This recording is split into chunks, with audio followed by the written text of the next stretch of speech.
Guys, salam sejahtera. Terima kasih masih berada di channel ini.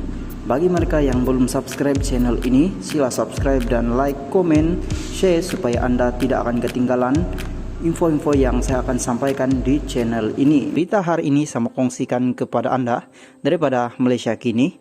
Pelantikan Jazlan ditangguh untuk penyelarasan menyeluruh. Ahmad Zahid Hamidi hari ini memberitahu penangguhan pelantikan bekas ahli parlimen Macang Ahmad Jazlan Yaakob untuk menjadi pengerusi adalah sebahagian daripada penyelarasan kerajaan. Bahkan, kata timbalan Perdana Menteri itu, penyelarasan tersebut bukan hanya terhad kepada satu jawatan sahaja, bahkan lebih mengulas membabitkan semua badan berkunun dan syarikat berkaitan kerajaan GLC. Keputusan itu telah dibuat berdasarkan penyelarasan kepada semua bahan-bahan berkunun GLC manakala serta di bawah kementerian-kementerian dan juga di bawah agensi-agensi katanya. Tambah ahli parlimen Bagang, Datu itu lagi, pengumuman mengenai pelantikan selepas penyelarasan tersebut akan dibuat oleh Perdana Menteri Anwar Ibrahim sendiri pada tarikh yang akan ditentukan kemudian. Ahmad Zahid berkata demikian kepada media selepas menghadiri majlis makan tengah hari bagi menyambut pembentukan kerajaan perpaduan di Shah Alam, Selangor hari ini. Pada 15 Desember lalu, Ketua Setiausaha Negara Ahmad Zuki Ali mengumumkan kontrak semua pegawai lantikan politik dalam agensi dan badan berkaitan kerajaan ditamatkan berkuat kuasa serta-merta. Sehari kemudian Muhammad Zuki berkata penamatan tersebut adalah perkara biasa yang dilakukan apabila sebuah kerajaan bertukar. Bagaimanapun pada 17 Desember, Ahmad Zahid mengumumkan Ahmad Jazlan Yaakob akan dilantik semula sebagai pengurusi selepas kerajaan mengambil kira pandangan perwakilan koperasi peserta-peserta Malaysia Berhad. 4 hari kemudian Anwar mengumumkan pelantikan tersebut ditangguhkan.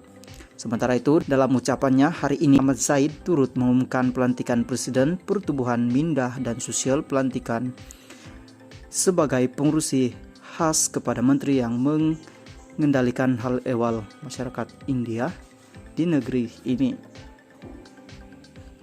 Guys, salam sejahtera. Terima kasih masih berada di channel ini. Bagi mereka yang belum subscribe channel ini, sila subscribe dan like, komen, share supaya Anda tidak akan ketinggalan info-info yang saya akan sampaikan di channel ini. Berita hari ini saya kongsikan kepada Anda daripada Astro Awani. Keputusan jika 4 adun perlu kosongkan kerusi DUN Pulau Pinang pada 20 Januari. Mahkamah Tinggi di sini pada Isnin menetapkan 20 Januari ini untuk memutuskan sama ada perkara 14E Pelembagaan Negeri Pulau Pinang sah diguna pakai terhadap 4 ahli Dewan Undangan Negeri Adun atau sebaliknya.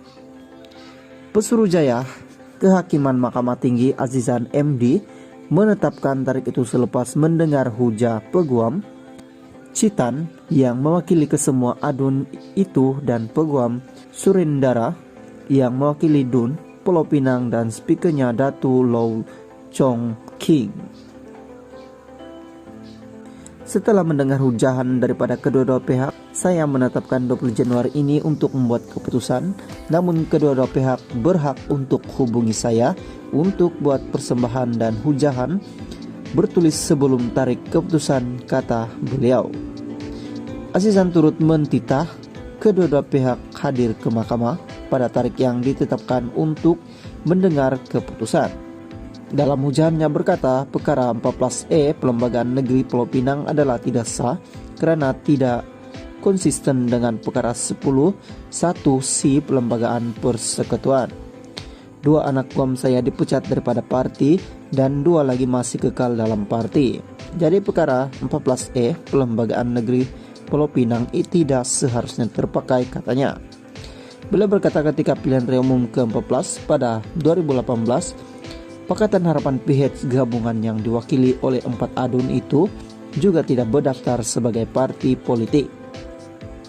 Namun Sundara berhujah bahwa Mahkamah Persekutuan telah memutuskan DUN berhak menggubal undang-undang bagi menentukan kelayakan ahlinya. Guys, salam sejahtera. Terima kasih masih berada di channel ini. Bagi mereka yang belum subscribe channel ini, sila subscribe dan like, komen, share supaya Anda tidak akan ketinggalan info-info yang saya akan sampaikan di channel ini. Berita hari ini saya kongsikan kepada Anda daripada Malaysia kini. Ahli Parlimen cadang Dewan Rakyat mula bersidang jam 2 petang. Ahli-ahli Parlimen telah menggemukakan cadangan termasuk memulakan waktu musyarat persidangan Dewan Rakyat pada jam 2 petang berbanding 10 pagi seperti yang diamalkan sekarang. Yang Dipertua Dewan Rakyat Johari Abdul berkata cadangan yang dikemukakan kepadanya itu dibuat untuk mentransformasi perjalanan sidang parlimen bagi membolehkan jemaah menteri menjalankan urusan pentakbiran masing-masing sebelum hadir ke Dewan Rakyat. Cadangan lain yang turut diterima katanya ialah untuk menambah hari persidangan kepada 100 hingga 110 hari selain melonggarkan etika pemakaian di dalam Dewan Rakyat seperti tidak perlu memakai tali leher. Johari berkata satu jawatan kuasa akan dibentuk untuk melihat kepada cadangan-cadangan yang dikemukakan itu. Mudah-mudahan sidang pertama panggal ini Parlimen ke-15 akan berlaku diadakan pada Februari, katanya pada sidang media di bangunan Parlimen di sini hari ini. Johari yang merupakan bekas adun gurun di Kedah dipilih sebagai yang Dipertua Dewan Rakyat bagi menggantikan Azhar Harun pada Isnin lepas. Usul pelantikan itu dibuat sebaik saja musyarat pertama panggal pertama Parlimen ke-15 bersidang pada jam 10 pagi. Johari dicadangkan oleh Perdana Menteri yang juga pengurusi Pakatan Harapan Anwar Ibrahim bagi pihak kerajaan dan mendapatkan 147 undi berbanding calon daripada pembangkang bekas Menteri Dalam Negeri Muhammad Radzi Muhammad yang mendapat 74 undian. Salam sejahtera, terima kasih masih berada di channel ini. Bagi mereka yang belum subscribe channel ini, sila subscribe dan like, komen, share supaya Anda tidak akan ketinggalan info-info yang saya akan sampaikan di channel ini. Berita hari ini saya kongsikan kepada Anda daripada Harian. Dewan Rakyat lulus budget mini 107 bilion. Kuala Lumpur, Dewan Rakyat hari ini secara sebulat suara meluluskan budget mini 2023 dan rang undang-undang Ariuru kumpulan wang disatukan pembelanjaan masuk akaun 2022 yang dibentangkan Datuk Seri Anwar Ibrahim. Keputusan itu Dipertua Dewan Rakyat Datuk Johari Abdul selepas tiada perbahasan bagi kedua-dua usul yang dibentangkan Perdana Menteri pada musyarat pertama Majlis Parlimen ke-15. Terdahulu, Anwar